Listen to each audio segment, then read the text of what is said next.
หลังจากประชุมเรียบร้อยแล้วนะได้มติที่ประชุมแล้วการศรัทธาญาติโยมกินข้าวป่าอาหารแล้วก็จะได้ตานเตียนพรรษาตานเตียนแล้วก็จะเดินทางกลับกันเรียบร้อยวันที่17พี่น้องตั้งเวียงปะเป้าเนาะกันนัดหมายกันที่ไหนก็ได้เนาะนัดหมายกันพบปะกันที่ไหนไปปะกันที่พระธาตุจอแฮกาเนาะหรือว่าจะมาปะกันที่ตังลำปางเพศถ้าออกตังวังเหนือออกตังวังเหนือออกตังพะเยาพดไปตังเงาเข้าไปตังเพออันเพอล่องกวางเนาะอำเภอ 2ก็เข้าไปตังพระธาตุจอแฮก็ใกล้เหมือนกันทั้งพุ่นนะถ้าเป็นน้องตังเวียงปะเป้าตังพะเยาเชียงหายไปตังพุ่นก็ได้พี่น้องต่างลำปางลำปูนเชียงใหม่ก็คงจะอย่างที่อาจารย์ว่าเนาะพบกันที่กาดตุงเกวียนแล้วก็เดินทางพร้อมกันไปส่วนบางคนอาจจะเคยไปพระธาตุเจ้าแฮแล้วมันบอกไปได้ก่อนนะก็บอกเป็นยังเนาะปะกันที่วัดอินทปัญญารามวัดกองฝายเลยก็ได้อาตมาภาพนี้จะล่วงหน้าเดินทางไปล่วงหน้าก่อนศรัทธาญาติโยมเพราะว่าจะมีทีมงานที่เปิ่นจะไปถ่ายทอดสดเนาะทีมงานของวัดฝ่ายหินครูบาอาจารย์ท่านพระครูสมุวิศวัตวรกิจโจเพิ่นจะไปถ่ายทอดสดกิจกรรมที่หมู่เฮาได้ทำกันที่ฮั่นตัวบางทีก็อาจจะวันที่6วันที่16ก็อาจจะมีการออกอากาศที่ฮั่นด้วยก็ได้นะวันที่16แต่พอแห่งกรรมเนอะต่างครูบาอาจารย์เพิ่นจะว่าจะได้ศรัทธาญาติโยมนี้ก็คืองานคร่าวๆแล้วก็อีกงานหนึ่งที่ใกล้ในแห่มเดือนหนึ่งเนาะเดือนนี้กรกฎาเดือนสิงหาเดือนหน้านี้แล้ววันที่17เดือนสิงหาก็จะเป็นงานที่ครบรอบ10ปีของสถาบันธรรมาภิวัตรของท่านอาจารย์สาธิตธีรปัญโยที่จัดรายการทุกวันอังคารวันพรุ่งนี้ก็จะเจอกับท่านอาจารย์เนาะก็จะมีกิจกรรมมีงานที่สถาบันธรรมาภิวัตรครบรอบ10ปีสถาบันธรรมาภิวัตรซึ่งจะมีการปลูกต้นไม้นะต้นไม้นี้ทางครูบาอาจารย์เพิ่นเตรียมไว้แล้วศรัทธาญาติโยมก็มาเป็นเจ้าภาพร่วมกันอาจารย์เพิ่นก็ประกาศตลอดนะท่านพระอาจารย์สาธิตศรัทธาญาติโยมติดตามในรายการก็จะมีไผ่ให้หอมเป็นเจ้าภาพนั้นนี้ท่านอาจารย์เพิ่นก็จะโมทนาบุญฮือเนอะเพราะรายการของท่านอาจารย์มีเวลาที่จะอนุโมทนาฮือศรัทธาญาติโยมจะร่วมบุญโดยกับท่านพระอาจารย์สาธิตในงานครบรอบ10ปีสถาบันธรรมาภิวัตรที่จะจัดขึ้นในวันที่17เดือนสิงหานั้นก็แจ้งไปที่ท่านอาจารย์สาธิตธีรปัญโยเลยเพิ่นจะได้ประกาศประชาสัมพันธ์อนุโมทนาเป็นเจ้าภาพอันยังเป็นเรื่องโรงทานก็ดีเป็นเรื่องปัจจัยถวายพระสงฆ์ที่ไปร่วมงานก็ดีศรัทธาก็ติดต่อกับอาจารย์ได้เลยเนอะรายละเอียดอยู่ที่ท่านอาจารย์เพิ่นจะได้ลงเป็นเรื่องเป็นลงบันทึกไว้แล้วอนุโมทนาเป็นเรื่องเป็นราวไปก็มีหลายท่านแล้วในเครือข่ายคลื่นสีขาวของเฮาที่ได้เป็นเจ้าภ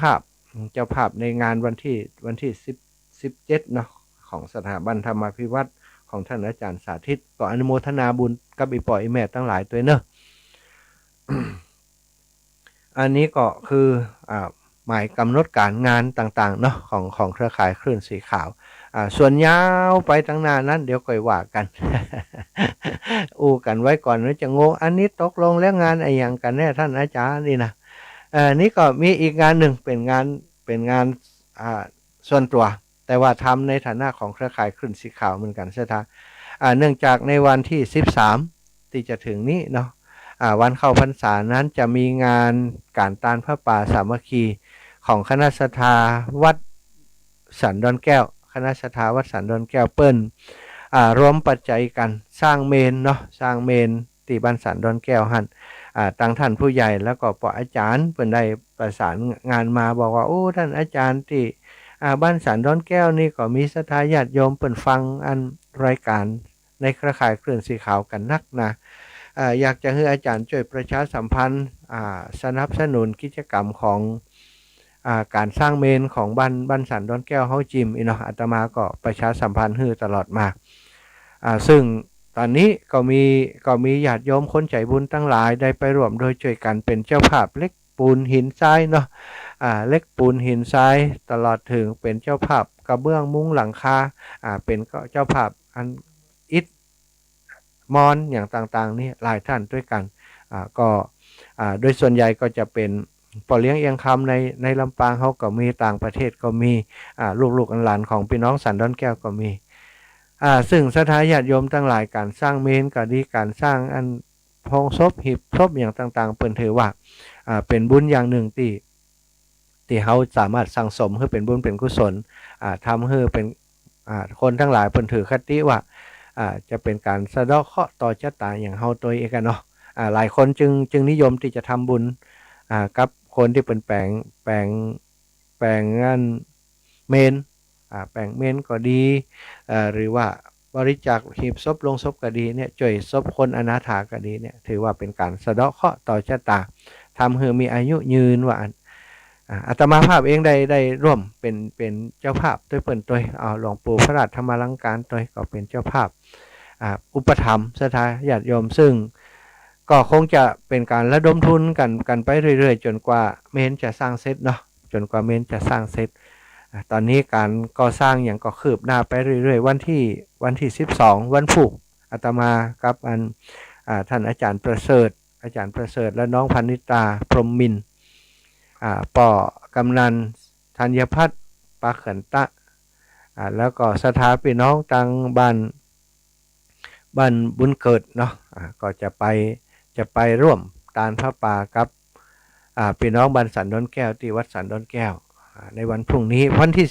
13มันเป็นวันเข้าพรรษาสถาจะต้องมีกิจกรรมในวัดในวาต่างๆอาตมาก็ไปบ่ได้ทางครูบาอาจารย์ท่านอื่นก็ไปบ่ได้ก็ฉะนั้นก็เลยไปวันที่12ไปก่อนวันนึงไปตานให้เพิ่นเฮียก่อนเนาะได้ต่อได้ก็รวบรวมกันไปการทำบุญสุนทรทานสถาบ่จำเป็นจะต้องนักหนาไอ้อย่างสถาญาติโยมอยากจะร่วมบุญกับพระป่าสามัคคีบ้านสันดอนแก้วเนาะก็แจ้งมา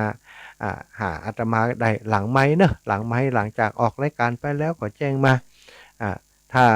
เดี๋ยวอาตมาจะจดเบอร์ของเลขที่บัญชีของป่าจ้าบ้านสันดอนแก้วสถาญาติโยมจะโอนไปตั้งพุ่นเลยก็จะเป็นการดีแต่ก็ส่งหลักฐานมาให้จิมเพื่ออาตมาจะได้อนุโมทนาบุญกับสถาญาติโยมเนาะพี่น้องบ้านตั้งอำเภอแม่ทะเฮาเนอะใกล้ชิดติดเคียงกันที่ฟังรายการนี้อยู่บ้านด่านสันดอนแก้วก็ดีพี่น้องบ้านกิวบ้านแม่ไทยจะไปร่วมบุญกับพี่น้องบ้านสันดอนแก้วเนอะก็เจริญพรได้ไปร่วมกันเนาะเปิดตานพระป่าวันที่13ถ้าปล่อยแม่จะไปวันที่13ก็ได้หรือว่าถ้าบัดสะดวกจะไป13ก็ลักไป12อย่างอาตมาก็ได้ไปปะกันพุ่นเนาะอาตมาจะไปวันที่12เนอะแม่ปุ้ยประพรมมาจะไปวันที่12จะไปด้วยกันก็ถ้าไปด้วยกันก็จะแวะหาทำไปก็จะแวะหาเพราะอีปล่อยแม่ฝากข้อมาด้วย เนาะสถานญาติโยมก็ฝากเนอะฝากกันงานบุญงานกุศลที่ได้ทำในนามของเครือข่ายคลื่นสีขาวตะวานี้มีกิจกรรมใหญ่สถานที่บนดอยสำนักสงฆ์กอมูเดอร์สำนักสงฆ์กอมูเดอร์ตำบลแม่สามแลบอำเภอซบเมยจังหวัดแม่ฮ่องสอนก็เป็นกิจกรรมที่ครูบาอาจารย์ในเครือข่ายคลื่นสีขาวเนาะได้ไปอุปถัมภ์หลวงพ่อวายโยไปช่วยกันกับหลวงพ่อวายโยนี่เป็นพระในพื้นที่สำนักสงฆ์กอมูเดอร์แห่งนั้นท่านอาจารย์วายโยหลวงพ่อวายโยนี่เป็นคนที่ศรัทธาญาติโยมทั้งหลายเป็นผู้ที่มีจิตใจกว้างเป็นผู้ที่มีเมตตามีเมตตาธรรมสูงมากได้ช่วยเหลือลูกๆหลานบ้านกอมูเดอร์แล้วก็บ้านพื้นที่ใกล้เคียงเนาะส่วนใหญ่จะเป็นชนเผ่าปะปะกยอสถา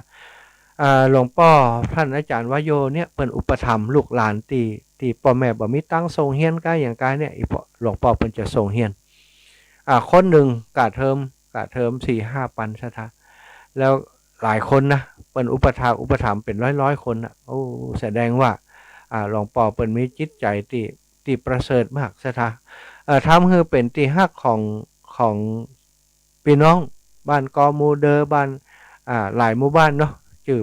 อมันจะจำยากบ่เหมือนบ้านเฮา หลายหมู่บ้านตะวานี่มา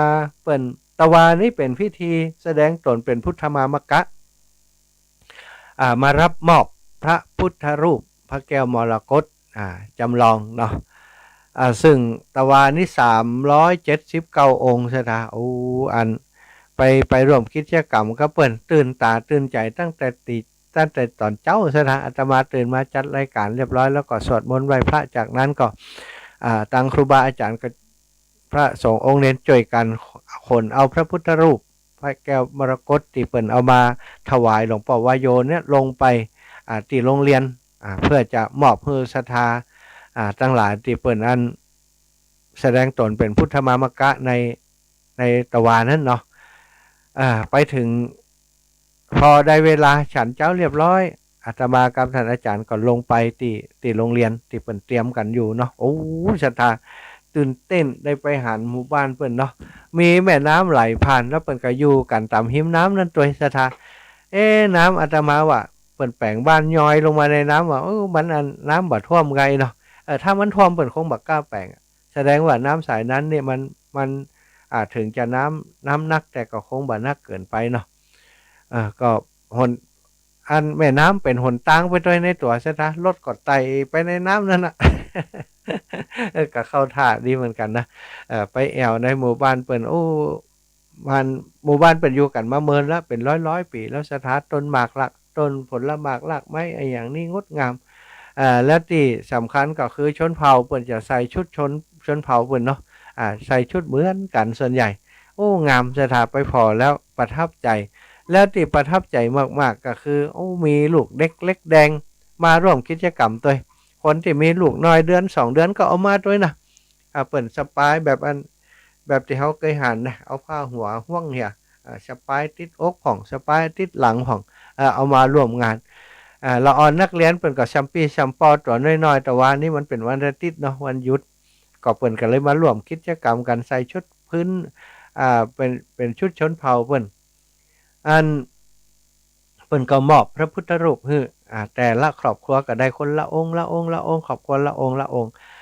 บางครอบครัวพ่อแม่บ่ได้มาเอาลูกน้อยมาเอาลูกเอาหลานมาฮับนะไปหันละอ่อนตัวน้อยๆซะท่าเอาพระพุทธรูปพระแก้วมรกตในองค์จัดใหญ่เทินหัวละอ่อนถ้าจะสักป.1 ป.2เนี่ยซะท่าตั้งแต่โรงเรียนขึ้นไปถึงสำนักสงฆ์นะระยะทางเป็นกิโลนะเปิ่นเอาเทินหัวแล้วมันเดินเขาเดินข้ามน้ำข้ามเดินเลาะน้ำไปแล้วก็เดินขึ้นดอยแหมอีนะเขาก็อีน้องนี่มันจะถึงที่ไหนเนาะเอาเทินหัวไปถึงสำนักสงฆ์หลายคนด้วยกันหันแล้วประทับใจขนาดสถาตวานี่นะ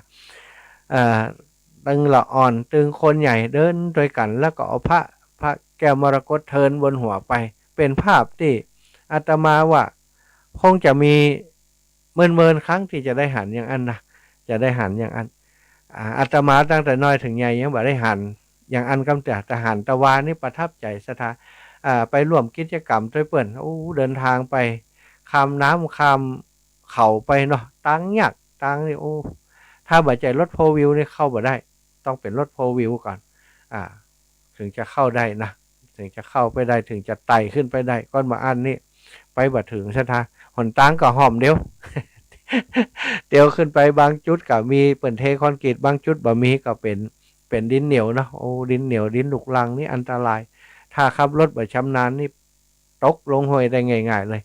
ก็ไปช่วยงานไปลำบากแต่ว่าพอไปถึงปุ่นแล้วก็ดีใจซะท่าได้หันกิจกรรมที่ครูบาอาจารย์ได้ร่วมกับท่านอาจารย์วายโยทำแล้วปลื้มใจศรัทธาญาติโยมเปิ่นกำลังเข้ามานับถือพุทธศาสนาของเฮาแต่เปิ่นเรียกว่าการประพฤติปฏิบัติเปิ่นสมบูรณ์แบบการสวดมนต์นี่นะสวดมนต์สารพันยะก็ได้สวดมนต์เข้ากันล่องๆซะท่าสวดมนต์เสียงดังฟังชัดตึงละอ่อนตึงคนใหญ่ละอ่อนอ่านหนังสือบ่ได้กำเตือแต่สวดมนต์ได้แสดงว่าเปิ่นฝึกฝนกันเนาะเปิ่นสวดกันทุกวันก็เหมาะสมที่จะได้พระแก้วมรกตไปประดิษฐานไปเป็นพระประธานในบ้านนะพิธีก็เริ่มตั้งแต่ตอนเจ้าประมาณสัก8 โมงป่ายแห่กันขึ้นมาเดินกันขึ้นมาถึงสำนักสงฆ์ประมาณ9 โมงป่ายก็มีการสวดมนต์อิติปิโสบทสรรเสริญพระพุทธคุณอิติปิโสสรรเสริญพระธรรมคุณแล้วก็สรรเสริญพระสังฆคุณแล้วก็สวดอิติปิโสแห่มหลายรอบซะท่าเพิ่นก็สวดเข้ากันลองตะวานี่อาตมาได้มีโอกาสถ่ายเป็นคลิปด้วยเป็นคลิปที่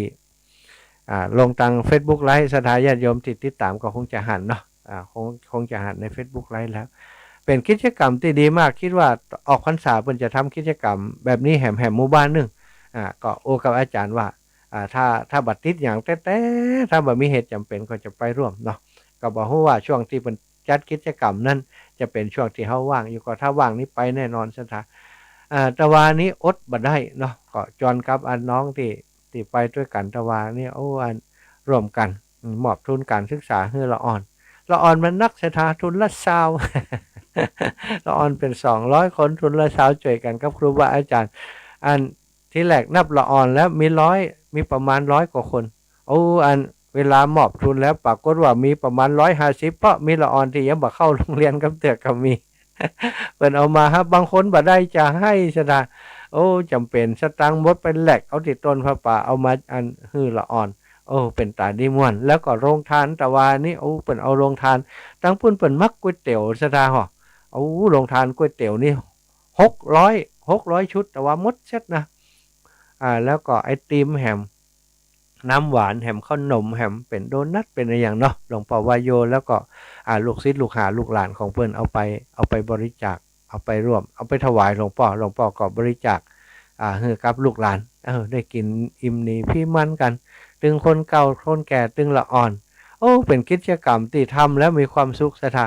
อันนี้ก็คือกิจกรรมที่ครูบาอาจารย์ในเครือข่ายคลื่นสีขาวเนาะร่วมกับพระสงฆ์องค์สังฆเจ้าในพื้นที่จังหวัดแม่ฮ่องสอนอำเภอซบเมยเนาะตำบลแม่สามแลบอำเภอซบเมยแม่ฮ่องสอนได้ทำกันออกพรรษาก็จะไปแหมอยู่สถานตอนออกพรรษานั้นถนนหนทางคงจะดีขึ้นเนาะเป็นช่วงฤดูหนาวสถาญาติโยมถึงตอนนั้นมาเดี๋ยวจะประกาศให้ทราบกำไพจะไปด้วยกันก็ไปเนาะอาตมาหวังว่าช่วงนั้นจะบัดติดอย่างก็จะไปโดยครูบาอาจารย์เป็นแต่ช่วงออกพรรษาแล้วก็ยังว่านะสถาญาติโยมต้องรายการงานของพระสงฆ์องค์สังฆเจ้าก็นักของสถาญาติโยมก็หลายเหมือนกันนะออกพรรษาลาพระเจ้าแล้วตานกฐินนะตานพระปานะสปันเนาะอาตมาก็จะเดินธรรมยตราวันที่5เดือนพฤศจิกาเดินเพื่อจะระดมทุนไปช่วยอันซื้อที่ดิน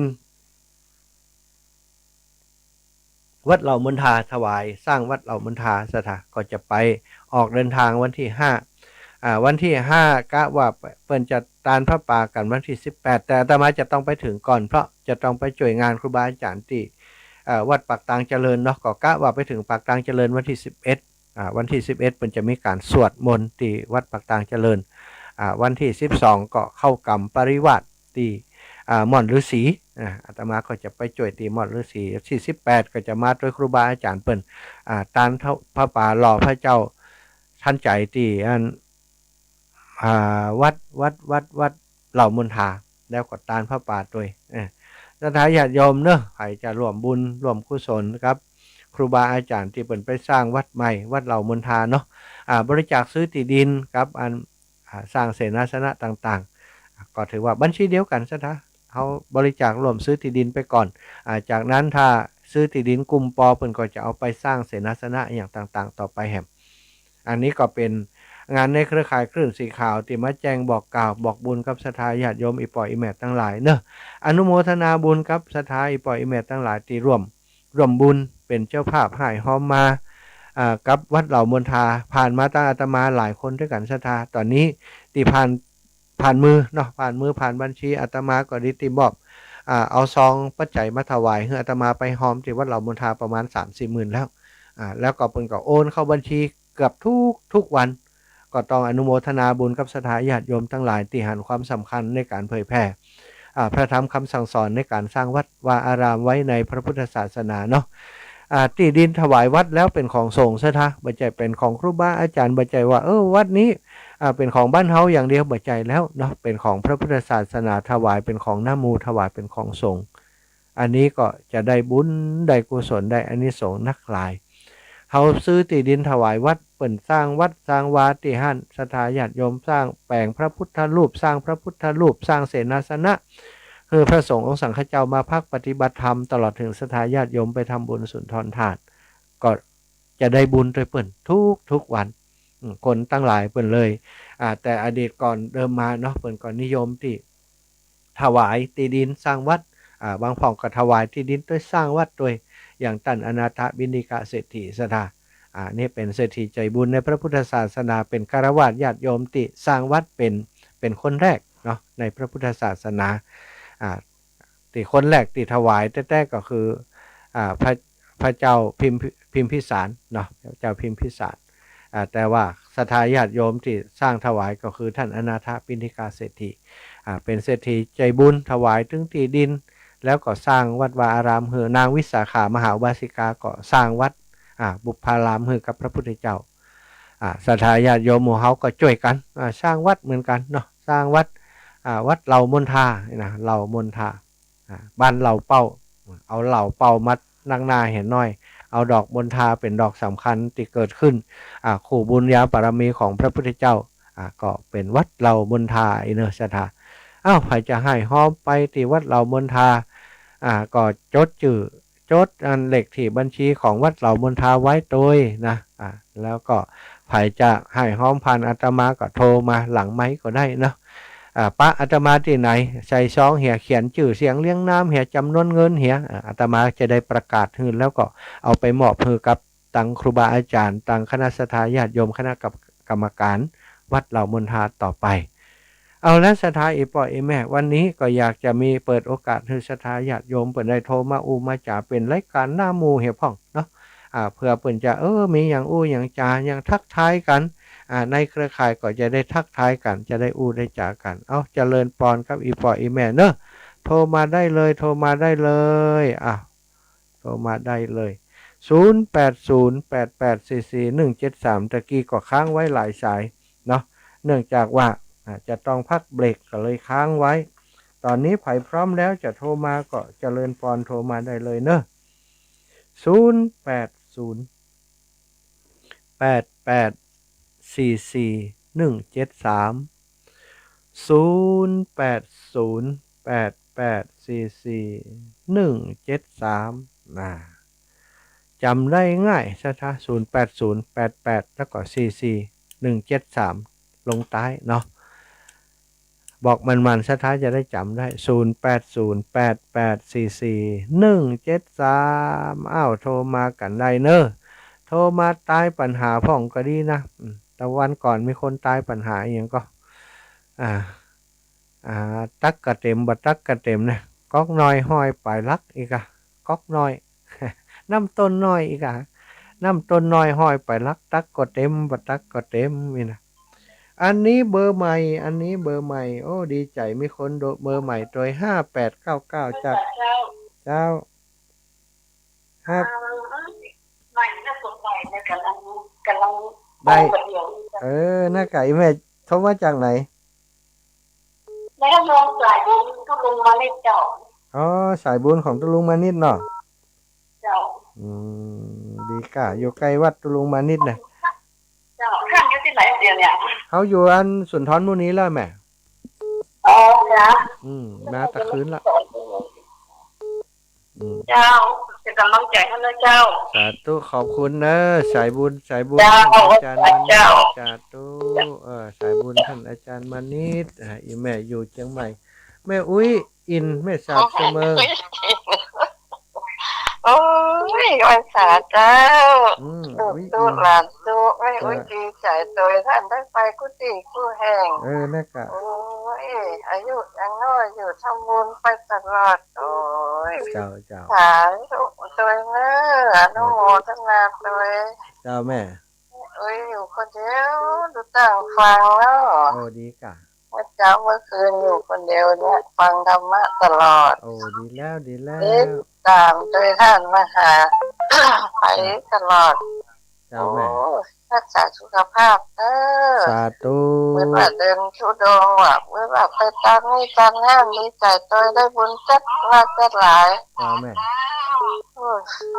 สาธุนะสาธุบุญรักษาปันการคนน้อยแม่สายทองบ้านทองอีแม่มาเลย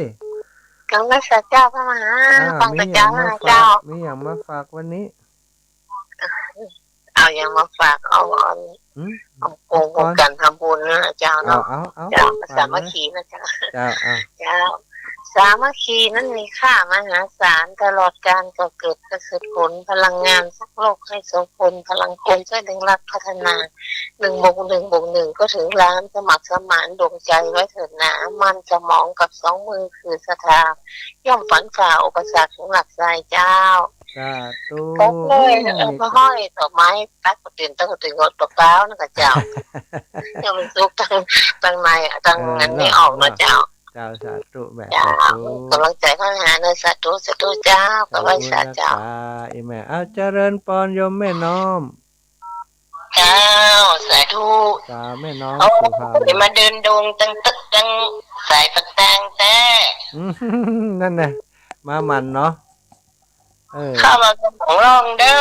เจ้าอีแม่น้องร่องบักไก่เนาะเจ้ามาไก่เจ้า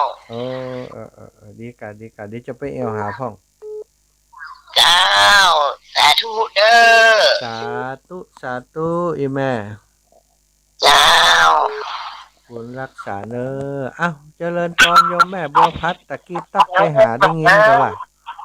ตักไปเด้ออ้าวอีแม่นั่นต้นน้อยห้อยไปล็อกแต่ต้องเปลี่ยนตัวที่บุกเป้าเจ้าบุกเป้ากะอีแม่มันท้ายพ่องกะท้ายอย่างมาท้ายอย่างมาพ่องกะถ้าปัญหามันนั้นต้นน้อยห้อยไปล็อกแต่ต้องเปลี่ยนเนี่ยบุกเป้ากันนั่นกะถูกแล้วไอ้แม่ท้ายพ่องไอ้ท้ายอย่างอื่นน่ะถามปัญหาว่าพ่องกะฟังอยู่นั่งสาธุขอบคุณแม่บ้านทางปัญหาเรียกฮะนักกะขอบคุณก่อนว่าน้ำต้นน้อยห้อยก็ล็อกแต่มาล็อกกระเตมก่อนแล้วนะก็อีกถูกต้องเอาไปเช้ามาถึงเมื่อไรแล้วเจ้ามาถึงตะคืนนี่แม่เจ้าพ่อลายโอ้หัวขึ้นดอยนุ่นยาขนาดที่ดันหาแค่นั่นน่ะม่วนเนาะแม่เขาไปนี่ค่อยมาลุกละไปบ่ลุกแล้วมันขึ้นดอยไหมเฮ้ยดอยจะเดินว่าต้องเดินขึ้นน่ะถ้าเอารถขึ้นหนักกว่า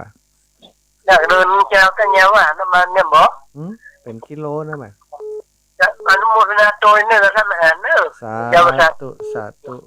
บุญรักษาโยมแม่บัวผัดกุหลันเจริญพรโยมแม่สุทัศน์เจ้าพระเจ้าท่านเจ้าแม่เขาฟังอยู่เลยเจ้าตื่นแล้วยังโอ้ตื่นแล้วสบายกักตัวกักตัวจ้าเสียงอีแม่แหบไปใช่แล้วมันยืนนิดแต่มาแก้ไปไหนเถอะพักผ่อนนะแม่เนาะดีแล้วหายดูแลตัวเองนะแม่เนอะบุญรักษาอีแม่บุญรักษา3279จากจังไรรักษาท่านมาฝ่ายจ้าพ่ออันนั้นจังหวัดน่านไปเวียงสาครับปังอยู่พ่ออันนั้นเวียงสากันครับบอกก่อนก่อนเขาไปแอวเวียงสาอยู่น่ะบ้านหาบ้านอีน้องวาสนาสุขสวรรค์บอกก่อนเพิ่นเป็นนักร้องกันซ้อนเนี่ยเขาอุปถัมภ์เป็นลูกสาวสมัยก่อนนะครับท่านมาปรึกษาบอกปอจินเนอร์ถ้าไปทางปุ่นจะบอกปอเนอร์เนี่ยดีกะคนเวียงสาลูกฟังกันหลายอยู่ก็เวียงสาอีป่ะหลายท่านมาเอ้ยดีแล้วน่าจะไปเอวหาป่ะครับไปเดินตรงสักเมืองนานไปนะครับสาธุป่ะท่านมหามีอายุมันยืนยาวเด้อเห็นเป็นตลอดเด้อสาธุขอบคุณโยมป่ะอันนั้นขอบคุณเด้อสาธุป่ะสาธุโยมป่ะอันนั้นเวียงสานี่เคยไปเอวมันแม่น้อยกัดนัดโยมแม่โทรมาเห็นไหมเด้อโยมแม่น้อยกัดนัดโยมแม่น้อยกัดนัดเจ้าไว้ซาเจ้าท่านมหาจะเริญปอนเจ้าไว้ซาเจ้าปัญหาปืนก็ตอบว่าปืนแหละนะน่ะเป้านะเจ้าแต่มียายก็มีปัญหาถามนะเจ้า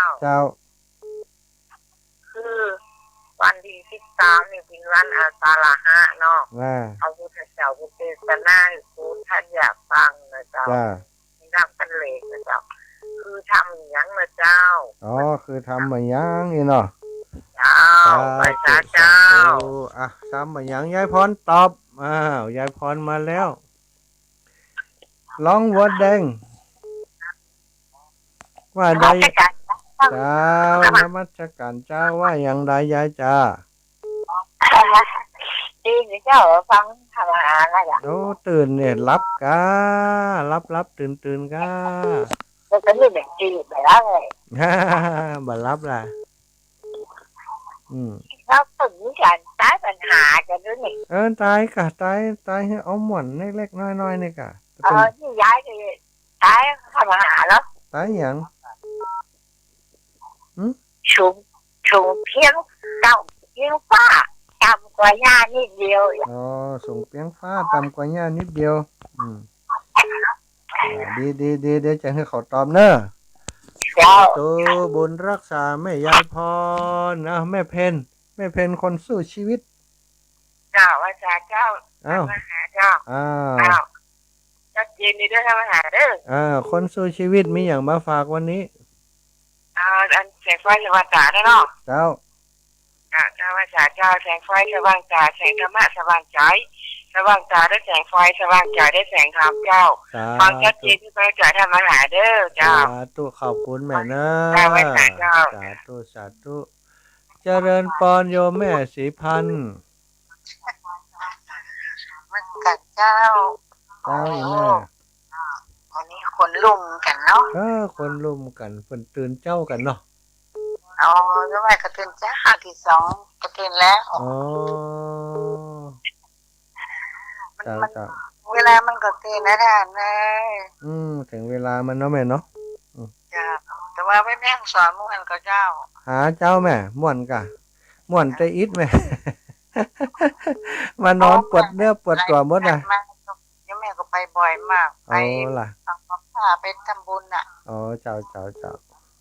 โอ้ไปเอากันขนาดเลยแต่มันไม่ได้ ล่ะ ไม่ได้ไปไหนอ่ะ อ๋อเจ้า เอาถึงเวลาพักผ่อนละ เจ้าสัตว์ตุ้นเนอะแม่เนอะขอบคุณแม่เนอะ เจ้าบุญ บุญ รั รั ก ก ษา ษา แน่ จ้าแม่บุญรักษาแม่เช่นเดียวกัน เจริญปอนโยมแม่จันทร์ศรี เจ้าไว้ตาเจ้า พี่ เป็น น้อ ติ ง ดตามอาจารย์ตลอดเลยเนี่ยมันได้โทงได้ โอ้ดีกะขอบคุณแล้ เดี๋ยว ว วันผูกกับวันห่างวันดาแล้วเนอะ เจ้าจ้า มัน ข้าง มัน ร้าน คือ เนาะ เคยได้เขาไปเรียนวัดในว่ากันเนาะไม่ครบปากคอคำตัวขอเตือนจะอีกเนาะ จ้า ว่าคนโง่เอาใจไว้ที่ปาก คนฉลาดเอาปากไว้ที่ใจถ้าหักตัวก็ขออยู่ปฏิบัติธรรมเจ้า โอ้ ที่ฉันสอนหลวงปู่พูดมาผมจะโกนด้วยเจ้า สา ไปฝากบุคคลด้วยเจ้าจะคำตากันแล้ว ธุ เอาเขามันเขาเฮียกันเนาะไปนอนเขาปฏิบัติธรรมสาระกุญยันเนาะ สาธุอย่าสาธุไหว้สาหลวงพ่อมานิด โอ้ขอถวายความเคารพแฟนครับเยอะแยะ โน่ แม่เอา นั่น หมด น่ะ ใกล้ๆ5 โมงแล้วนี่ น่ะ โร อ๋อเปิ่นตื่นกันแล้วน่ะลูดโทรศัพท์กันวุ่นๆน่ะฮะ ผมก็ตื่นตั้งแต่เจ้ามาตีสองปลายนะ ตะกี้โยมหลวงพ่อโทรมาน่ะสายบุญหลวงพ่อมานิดน่ะ บ้านมาให้เงินมันเคยทำก้อนผมอยู่มาให้เงินเหนือเนาะ อ๋อแม่ น่าจะมาแม่เพนดาวี อ๋อแม่ฟินก็ตะกี้น่ะ แม่เพนดาวี อ๋อแม่ฟิ ที่ น จะฝากแม่เพนดาวีก็จะฝากหอมบุญปฏิทินปฏิไหนนะผมจะแบบมาฝากผมเนี่ยลูก โอ้ดีละโอ้ดีละ หลายคนหลายท่านตั้งแต่ท่านกำนันสีนวลให้ตันเนาะ โอ้ดีกะ โอ้แต่บนแบบให้เงินบ้านมาให้เงินหมู่หนึ่งนี่นะหนึ่งหมู่ห้า โอ้ ท่านโอ้หมู่หนึ่งหมู่สามหมู่สอง สาธุเพราะผมเคยเอาเปิ่นไปทำบุญทำทานไปใจไปแอวนะเหมารถไปสี่กันหน้ากันเธอกันไปอะค่ะ โอ้ดีกะ เนี่ย ขอบคุณหลวงพ่อเด้อขอบคุณนัก สา ที่ ธุ เมต ขอ ตา ถวายความเคารพสายอื่นต่อไป สาธุขอบคุณหลวงพ่อโอ้ดีใจหลวงพ่อให้กำลังใจป้อนานประเสริฐน้อย ครับไว้สาข้าวท่านพระอาจารย์ก่อนเนี่ยเป็นเกษตรนั้นหน่อยนะแต่ยังนานข้าว อันนี้ตัวแทนคนเมียงน่านตึงเมียงน่ะ เราประจำโมเดี๋ยวที่ลงมาหน่อย เออกะต้องไปแน่นอนละไปเดินกับเมียงหนานอย่างเดียวละสักปีนึงนะคือมัน ครับ คือมันข่อยกูอำเภอน่ะ ได้ยินแต่เสียงเจียวๆครับ แล้วก็ให้มันข่อยกูอำเภอจะให้ปอจัดรายการให้ว่าอันจะเดินไปทางใดผ่องให้ปอจัดให้เอา ครับ สาธุนะปอเนอะ ขอให้ทานพระอาจารย์รักษาอันสุขภาพดีๆอย่าให้ได้เจ็บได้เป็นนะครับเด้อกับคุณครูครับสมรักษาย้อนยันๆเป็นหลวงพ่อเจ้าไปครับ สาธุขอบคุณอีปอขอบคุณปอก็เหมือนกันเนอะอวยพรให้อีปอด้วยเจริญปอนอีแม่โอ้เจริญปอนแม่น้อยกัดนัดว่าใดแม่ เอาไว้ตาเจ้า แล้วแม่ ตกปัญหาไม่พอนะเจ้า โอ้ตอบปัญหาไม่พอ เรียกฟ้าต่ำกว่าย่านนิดเดียวนะเจ้า เจ้า ดอยนะเจ้าอยากออกไปดอยเนาะ ร้อยกะ ดอยนี่มันสูงอยากออกไปดอยนะเจ้า เนี่ย ต่ำกว่าย่านนิดเดียว โอ้ นะเจ้า เนี่ยออกไปดอยเฮาก็กึดบ่ออกนะ เจ้า โอ้ยายพรโดนคนตอบไปเสียแล้วเนอะของ ทั้งคนน้อยมีท่านทั้งคนน้อยก็ให้ที่ได้ส่งเราก็ทำเฉลยหน่อยเนาะเจ้า น่ะของเดี๋ยวก็เฉลยท้ายๆของอีแม่น่ะเนาะสาธุเนอะจะเอาเจริญปอนโยมแม่น้อยท่าโทษโยมแม่น้อยเบาวิทยุเลยอู้เลย ไปค่ะเจ้า ว่าได้ เป็นกำลังใจเนอะวันเนี้ย เจ้ารับอยู่กา เจ้าไว้จ้าเจ้า จะเริญปอนอีแม่รับอยู่เนี่ยนอนแม่น้อยเจริญปอนแม่น้อมสุภาวงศ์สายลุดไปเนอะแม่กี้ ใต้ปัญหาดีใต้ปัญหาก่อน เอา นั่งจุกปูกับเพื่อนมาแกง นั่งจุกปุ๊ก เจ้า เอาเปิ้นมาแกง เจ้า ได้อย่างแฮมแต่เอียกะ เจ้า นั่งจุกปุ๊กเอาเปิ้นมาแกงคืออีหยังอีเนาะ เจ้า ฝ่ายตอบได้ตอบเนอะอีแม่เปิ้นถามมานี่นั่งจุกปุ๊กเอาเปิ้นมาแกง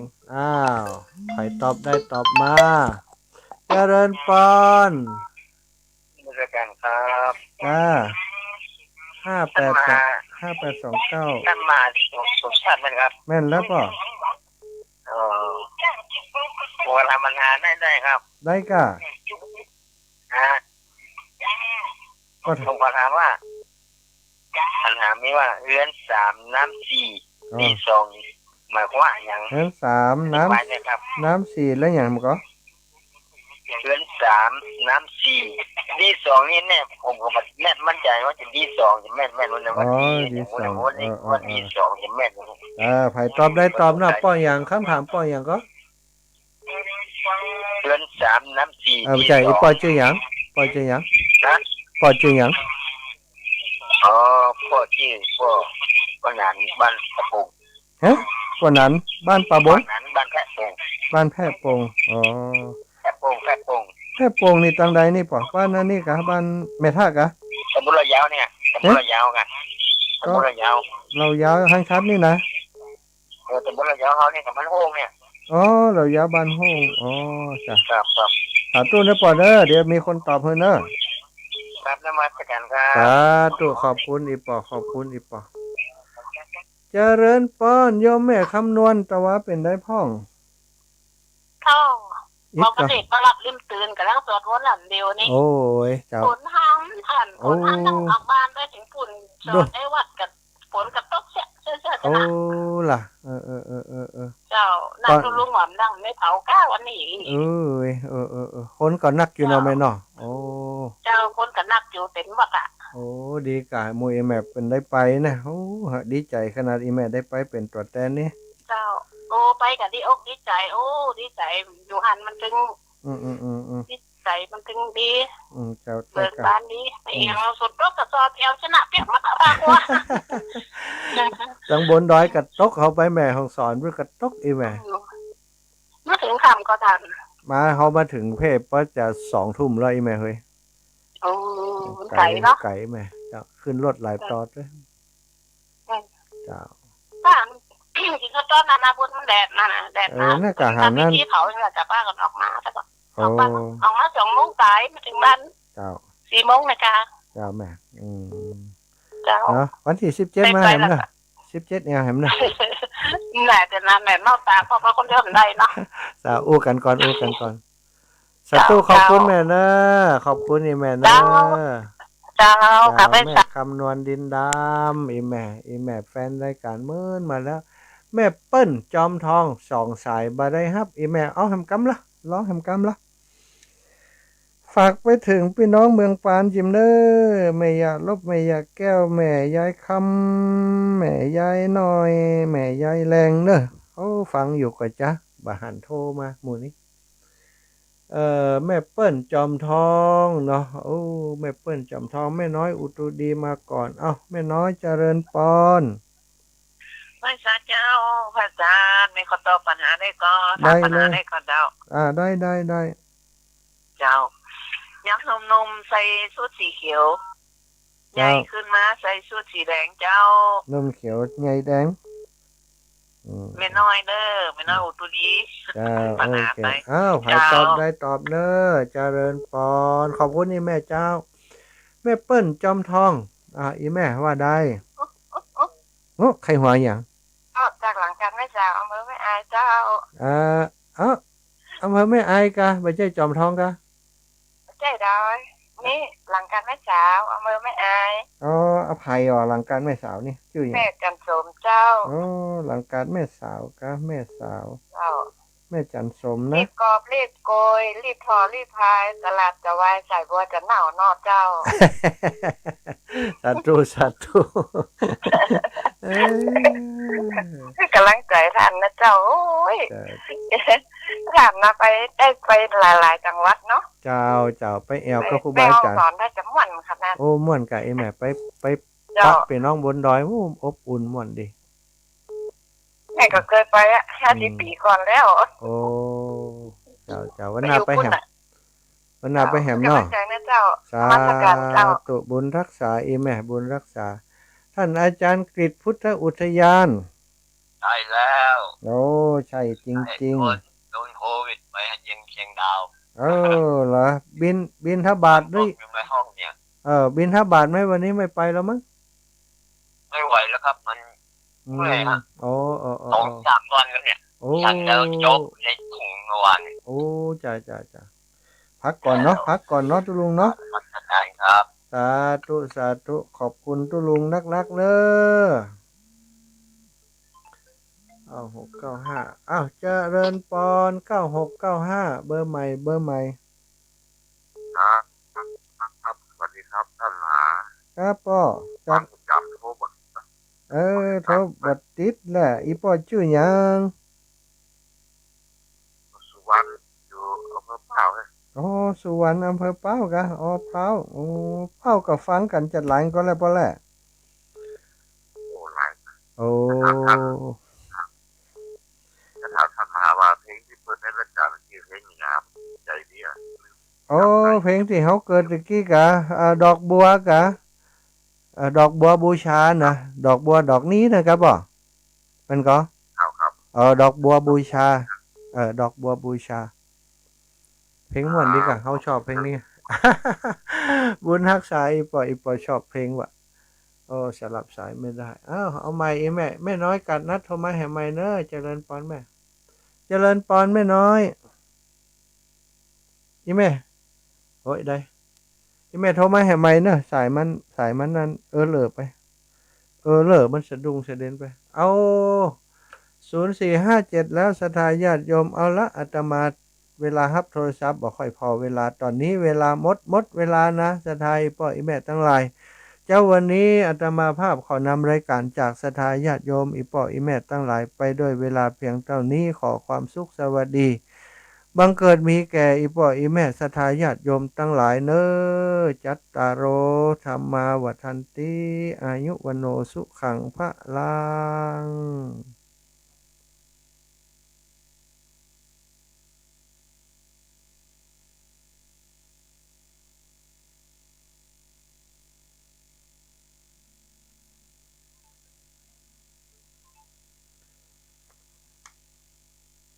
เจริญปอนี่แม่